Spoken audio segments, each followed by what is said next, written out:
This is the Orioles POSTCAST, your instant game reaction for the Baltimore Orioles. Part of the Locked On Podcast Network, your team every day.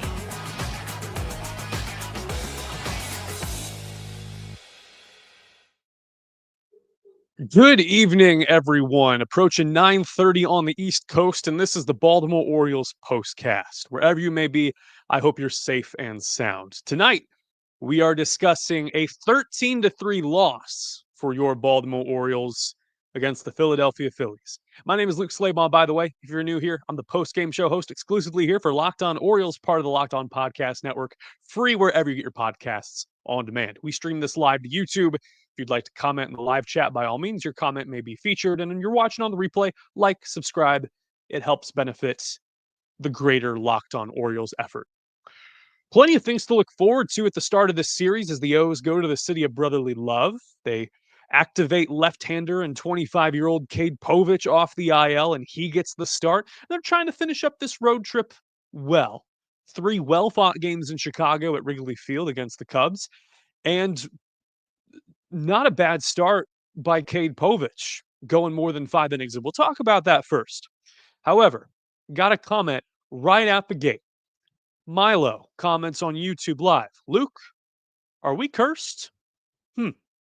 Well, maybe. Let's talk about it. This is what you'll be talking about. The bullpen configuration right now, we can all agree on this, is bad, right? The O's trade away their top relievers and they lose Felix Bautista to injury. So there's not a whole lot of experience there. There's Keegan Aiken, Yennier Cano, and then choose your own adventure. And tonight's adventure was Corbin Martin. Had a really nice save against Toronto in the most recent homestand and had proven himself, had stranded all 7 inherited runners he had faced. The bullpen configuration right now is trash. You are going off waiver wires. You are going off bargain bin acquisitions, trying to see who can prove themselves and offer some promise for 2026. This team is not competing for the playoffs right now. It's all a matter of who rises to the top. Who is la creme de la creme? One bad outing will not disqualify you. This season is an audition. However, if things get bad to worse to grisly, if someone is in the midst of a Rick Ankiel outing, maybe take him out. Maybe use some managerial techniques to try to navigate smoothly through a game and not get walloped. Because that's what happened with Corbin Martin in the bottom of the 6th. Tie game, 3-3. It's our turning point. Time to reveal where the game was won or lost. It's the turning point. Cade Povich starts the 6th, and he starts out really well. Gets Kyle Schwarber, who had homered off of him early, to line out to right field on a changeup outside. On record, the first change he had thrown to a left-handed hitter this season. Gets Bryce Harper in a 3-2 count. Fans him looking at a 2-seamer at the shins. It's a really good location, good frame job by Adley Rutschman, and a good pitch by Cade Povich. So there's 2 outs in the inning. Povich is approaching 90 pitches, and it's his first start off the injury list. So you think this might be it. You would like for him to finish the inning, and in hindsight, probably the right move. JT Realmuto hits a slow ground ball to shortstop past a diving Jordan Westberg, and he legs out a single. Gunnar Henderson can't throw him out. It's a good piece of footwork by JT Realmuto, the catcher. The O's challenge it. The call cannot be overturned based on the video review. It's upheld, not confirmed. But it was a good play. Good base running. Bring in right-hander Corbin Martin with 2 outs. Goes up against right-hander Nick Castellanos. Don't think anyone died. Don't think there was a tragedy. No one canceled today. Just Nick Castellanos at the plate. We had mentioned Corbin Martin with a perfect strand rate. ERA under 2 in 8 outings for the Orioles. Falls behind 3-1. Instantly, you can tell that the command is just not there. He is spiking balls in the dirt. He's missing outside. He seems to be planting awkwardly. Something about this Philadelphia environment has rattled him. It's a tie game, one of the best crowds in baseball, one of the best, gnarliest fan bases out there on the East Coast. Falls behind 3-1. Fastball in on the hands at 96 miles an hour, out of the zone, and Castellanos fists it into center field for a single.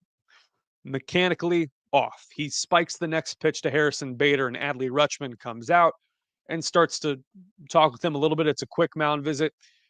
Falls behind Harrison Bader, the Bader Doodle, most recently acquired by the Phillies from the Twins. He's behind the count, 3-1, fastball high, and Bader goes yard, hits it into the left field seats to make it 6-3.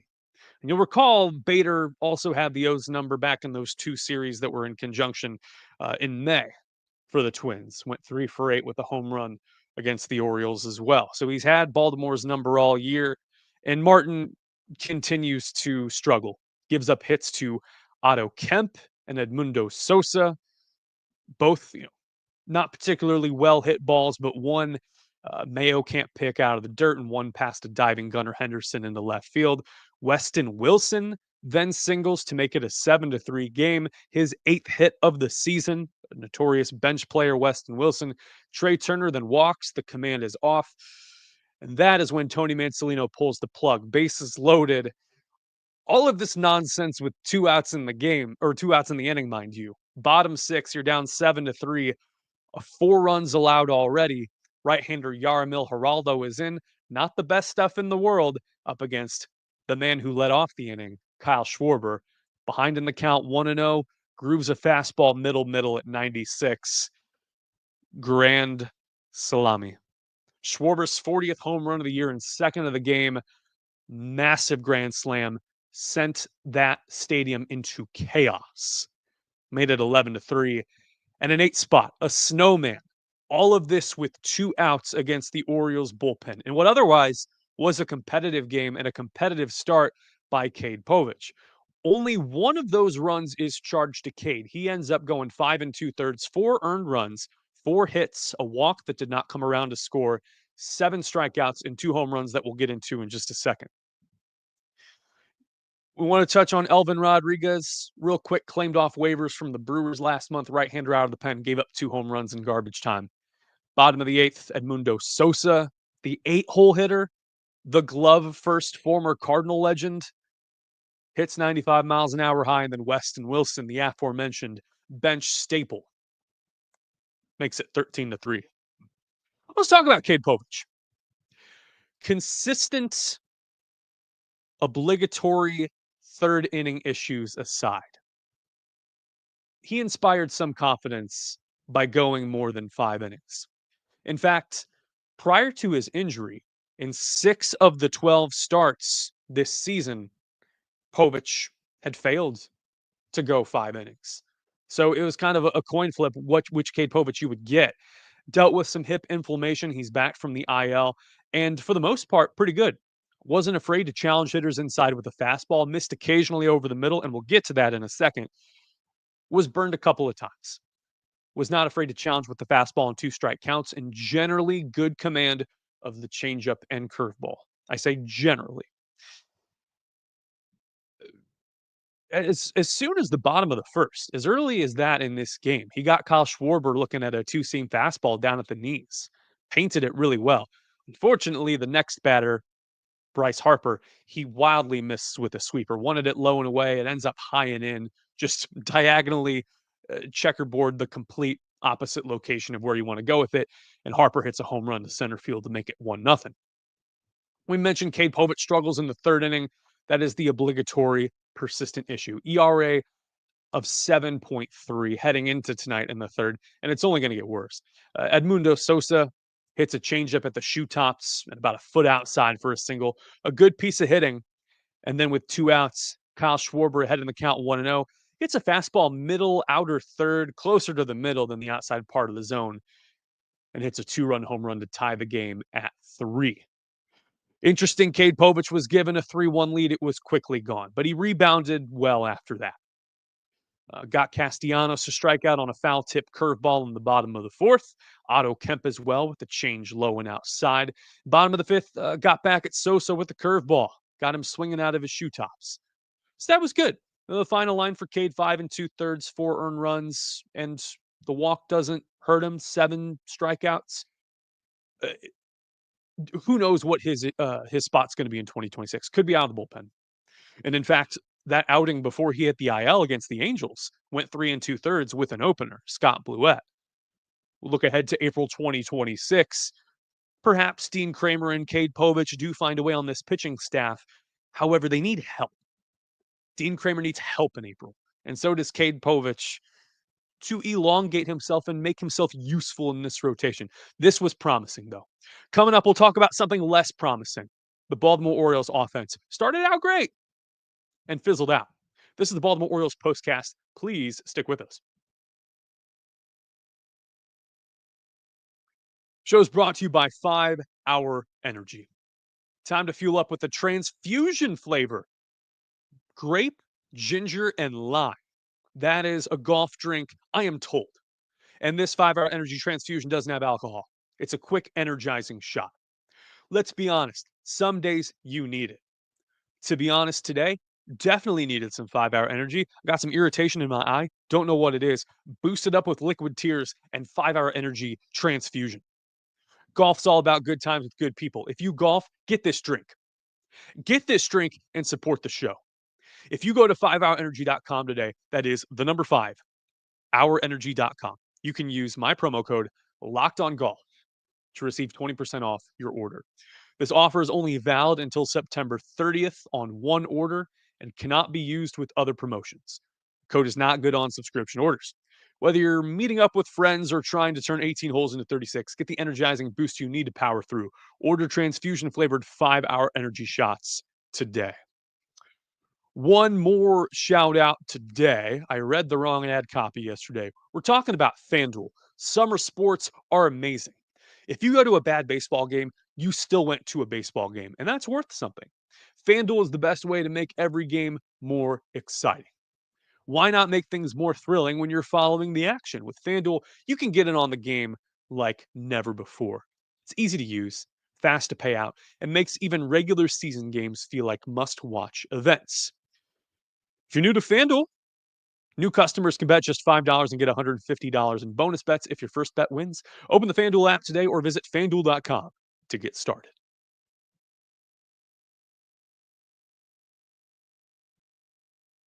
We'll wrap things up here in about 5 minutes here on the Orioles postcast. I want to say thank you for joining me here.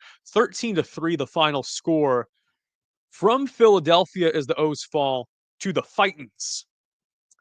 O's had been 13-3 their last 16 games against left-handed starters, and it really does go back to that Angels series at Camden Yards.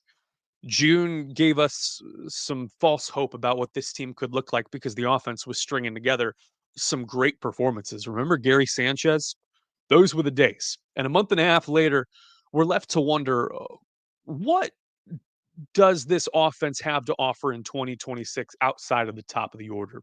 First forward 5 batters for Baltimore is great. And now that we've traded away Cedric Mullins, Ryan O'Hearn, Ramon Laureano, you're left with the who's who of waiver wire claims and 25-year-old minor leaguers getting their shot. This was the first bad game by Jeremiah Jackson at the plate, and there will certainly be more in August and September. But the O's fell behind in this game early. We mentioned the solo shot by Bryce Harper, and they fought back. Top of the second against left-hander Jesus Luzardo, the former Marlin. Miami Marlin, that is. Top second, Adley Rutschman, first pitch go in oppo. Four-seam fastball middle away at 95 miles an hour. Hits a double to right field. Standing up. Adley gets things going well. And then Tyler O'Neill, next batter, gets a good pitch by Luzardo.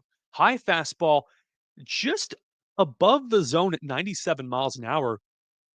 And wait for O'Neill to wrap around it. Blasts a 2-run home run into the left field seats, his 8th of the year and 5th home run in 12 games. Makes it a 2-1 ball game. Very good for Tyler O'Neill to keep his swing going. General soreness had been dealt a bad hand with food poisoning in Chicago, was not available for the last 2 games against the Cubs. So he's doing well. Kobe Mayo with a single in that inning as well, snapping an 0 for 16. We go top 3, 1 out. Jordan Westburg behind in the count 0-2, works it to 3-2, then gets a hanging sweeper that he belts to left field for his 13th tater smashed of the year, and a 3-1 Orioles lead. Quickly surrendered by Cade Povich in the next half inning, and Gunnar Henderson followed that up with a single in his at-bat. And after that, not much. Not much at all. 18 straight Orioles retired by Phillies pitching. No walks, no errors, not a thing. And that is where the fan is left to be disgruntled. Orioles fans have a lot to worry about in that bottom third of the order. Colton Cowser having a hard time not only seeing breaking stuff, but seeing fastball out of left-handed pitchers' hands as well. Then you have a patchwork of Dylan Carlson, Jeremiah Jackson, and the Luis Vazquezes of the world, and a Kobe Mayo who's still finding his way in the big leagues. These next 2 months could be hard on the eyes. Adley Rutschman breaks that 18-batter streak walking with one out in the top of the ninth against former Orioles farmhand Seth Johnson, right-hander who's hitting 99 with the fastball, traded for Gregory Soto yesteryear. And Adley became the first Oriole hitter to reach base since the third inning. And that's not a recipe for success. It was a competitive game through 5 2/3. And the wheels came off. The O's carry on, and they'll look to even the series tomorrow night. 6:45 first pitch on Masson. Right-hander Dean Kramer still trying to get win number 9 on the year. He's 8-7 with a 4.27 ERA. His counterpart, one of the former top prospects in all of baseball. Go back to 2014, right-hander Taijuan Walker was making waves in the Seattle farm system. He's with the Fightins now, 3-5, pitching to a 3.82 ERA. And that'll do it for tonight's postcast. I want to say thank you so much for joining us here on this postgame show. Connor Newcomb coming up on Tuesday morning. I want to say thank you so much for joining us here on the postcast. Good night. Stay safe, and I will see you right back here tomorrow night.